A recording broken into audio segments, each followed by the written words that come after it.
دهه 90 یا قد کوتاه لاغر، همش هم میگن گشنمه، فقط هم گشنشه، هیچی هم نمیخوره، فقط گشنش.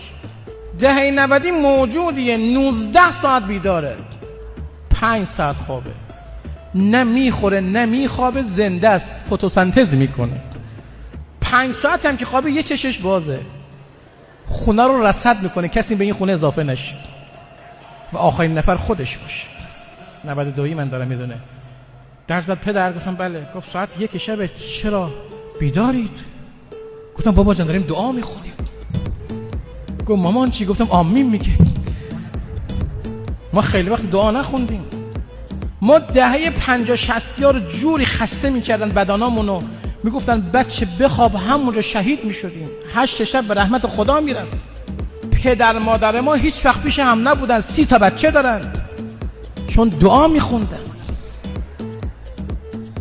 قدیم دعا خیلی زیاد بود، دعا کم شده. میگن قدیم انقدر محبت زیاد بود، پدر به مادر نگاه میکرد خدا بچه میداد. نگاه بود همه چی، انقدر خوب بودن همه.